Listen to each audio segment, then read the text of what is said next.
Instagram, and hello, LinkedIn. How are you? I hope you're well. You're having a lovely time wherever you are in the world.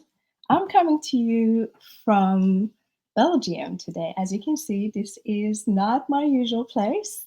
I'm actually staying with my close friends from 100 years ago when we met when we were traveling in South Asia, and we stayed connected over years. And now I'm here staying with them. I've asked everyone at home to be quiet. Kids have gone to school, and I have a place to myself. And I can come and say hi and keep my promise to myself that for 2 years, every Tuesday, I'm going to go live at 6 o'clock Sydney time. It's 9 o'clock here in Belgium, but yes, I've been able to keep my promise so far. Today's topic is common versus normal. And you would think, why would you talk about this one?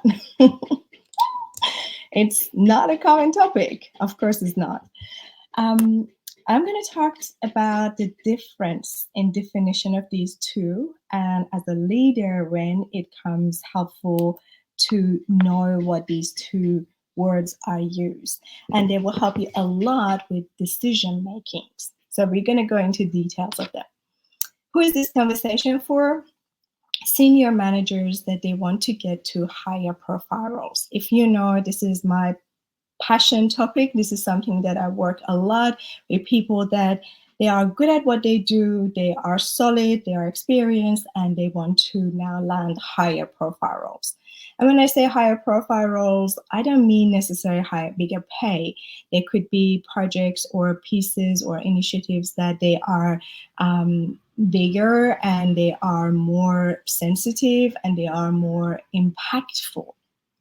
Or simply, there's nothing wrong with saying, I want a bigger pay. No shame, go for it. I'm a person that is completely unapologetic about that.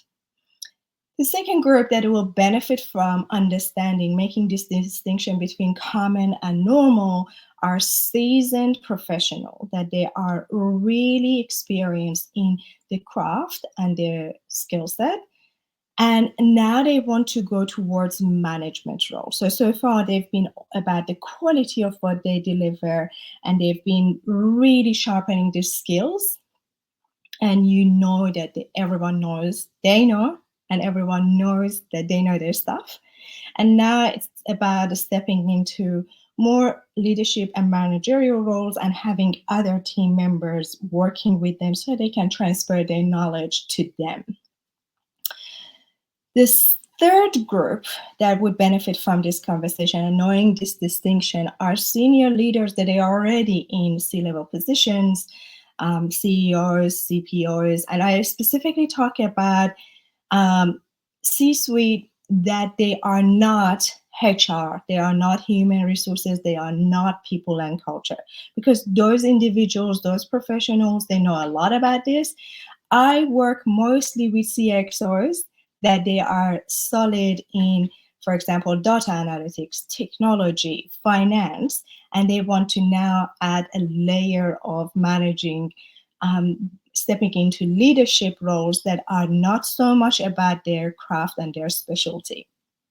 So the third group, leaders that they are not in people-related roles, would benefit from this when they want to change the architecture and DNA of the culture of their organization. Something funny. I've worked with more than 1,000 senior managers and leaders, at least 400 or 500 executives in these roles over the last 4 or 5 years. And after conversations about money and budget and expansion and new acquisition, and all those solid conversations are over, immediately after that, the conversation becomes about, okay, our people, what do we need to do? And what are the changes that we need to introduce, and how fast, and how, and in what fashion? I know you're going to say, oh, sharing people need to be first topic, but this is reality currently. So once they've done all those analytical analysis and decision making and all those work is done. Now it's about people. And always, this is something that I always work, and you know that this is the core of my work when it comes to leadership, is about redesigning the corporate land, because the methods that we have in management, they belong to industrial era. They sometimes go further back to slavery time, and we've inherited those methods to manage our work. So now if we want to change our corporate environment, this construct that we have, as you know, corporate land is an abstract concept. It's not real. So we can redesign it. And if we want to redesign it and create more human organizations, we need to make a lot of decisions and make a lot of changes based on understanding of humans and how they operate. And connecting that to the decisions that we make, the concept of biases comes up a lot. So one of the things that will stop us from, or prevent us somewhat from having biases, is understanding, is this thing common or is this normal? Let's go into the definition of those two. Normal, and comparing something with assessing something if it's normal or not, is based on the standards that's been set.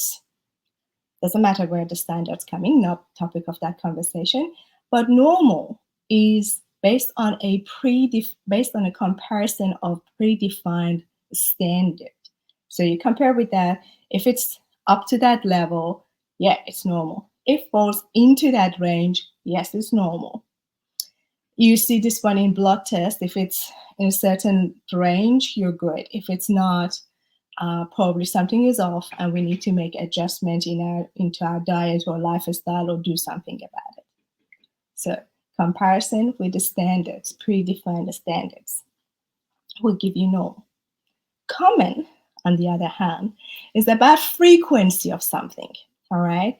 How many people in a sample pool are falling into a certain category? So that's about numbers. So you might be absolutely a normal person, but not very common.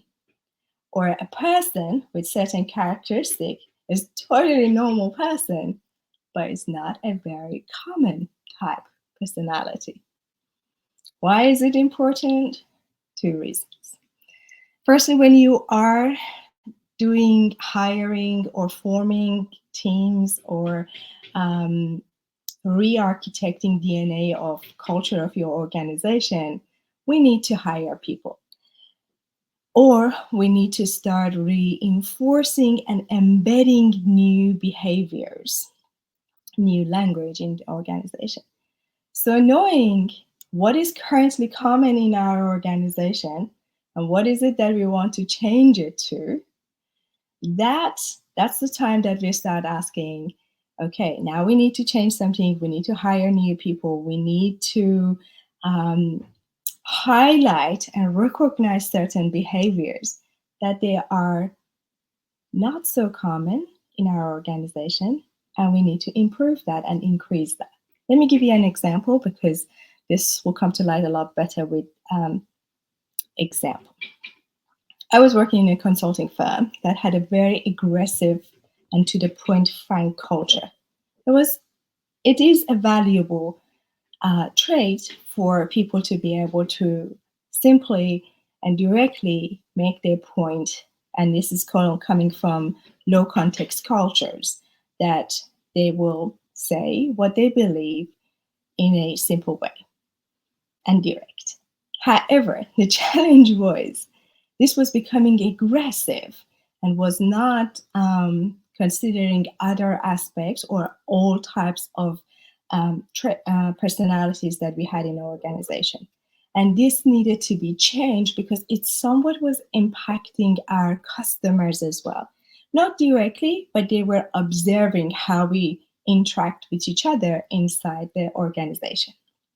So we were changing the ways of working. And of course, ways of working has very little to do with the process.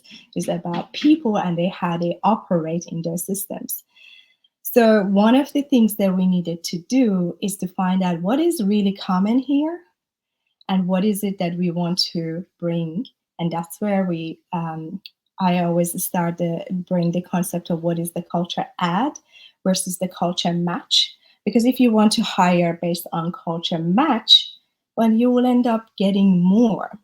Well, we needed to look at for something that for people that they are more softer spoken, with less, not introvert, but more calculated and more sensitive to what's going on around them and the person that is sitting across the table, and find those type personalities that become a culture add to what we have, and place them on more senior positions so they can change the DNA of the culture.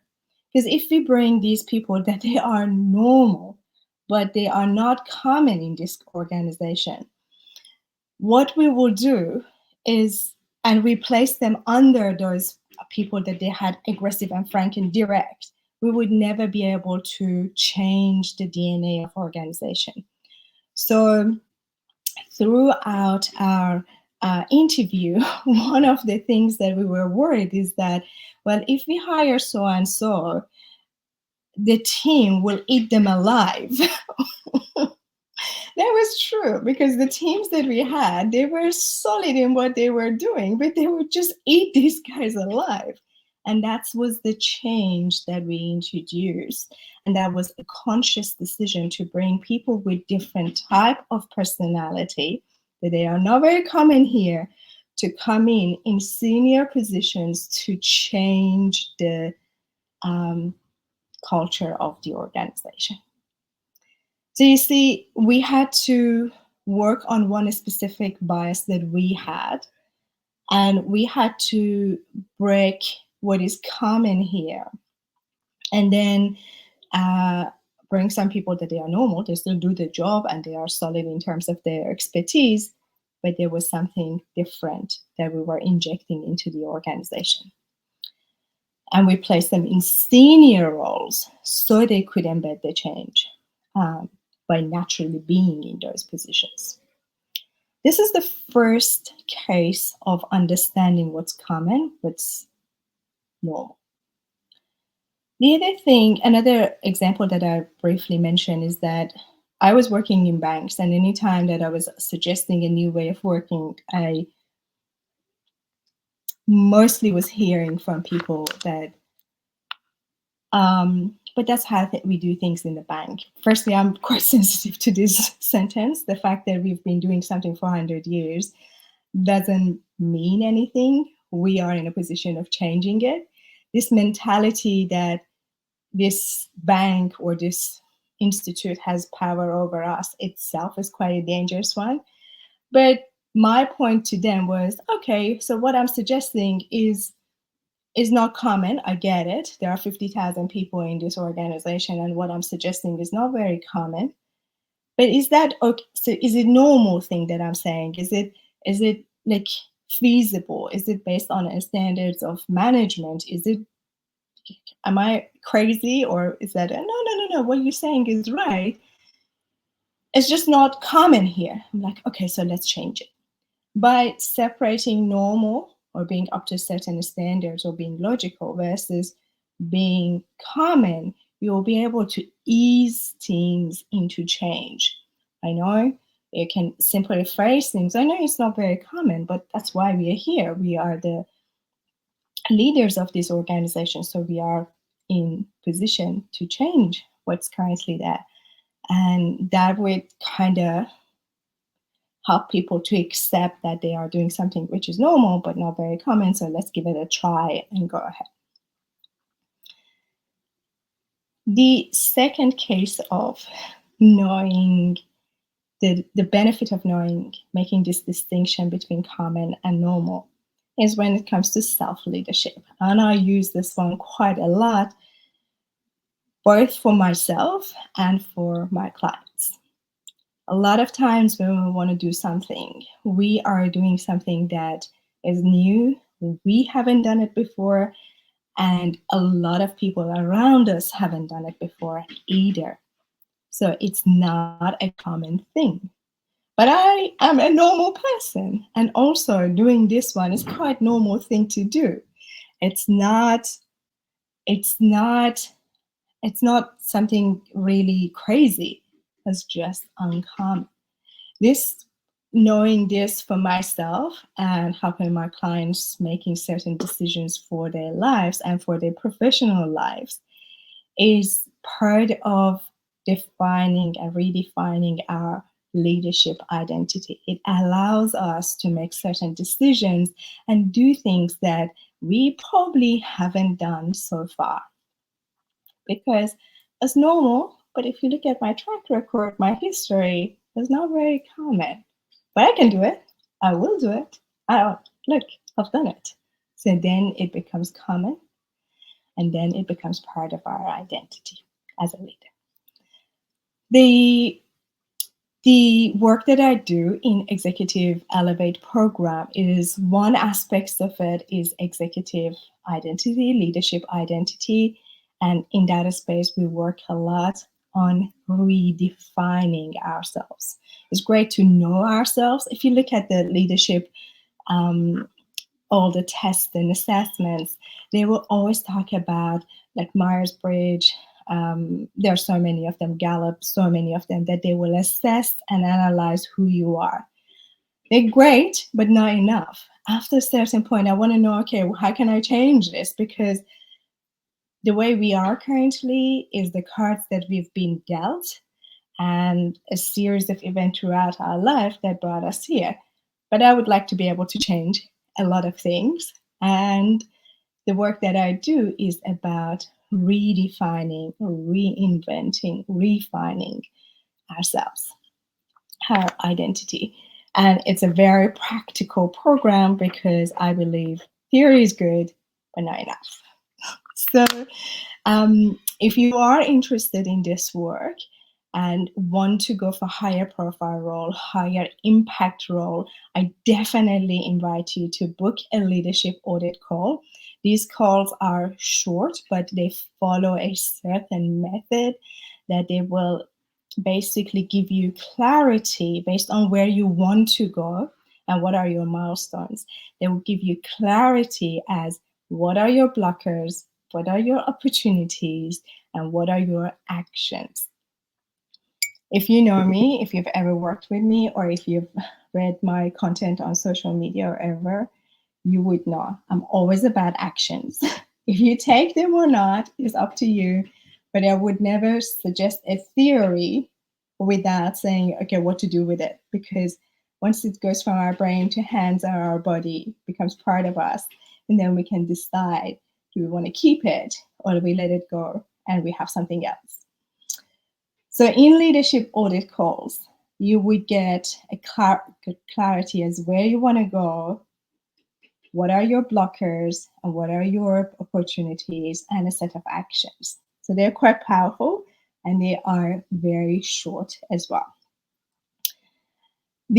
So definitely book those calls if you are interested, and the link should be somewhere on social media. If not, just ping me. It's how we can definitely connect, and I would love that.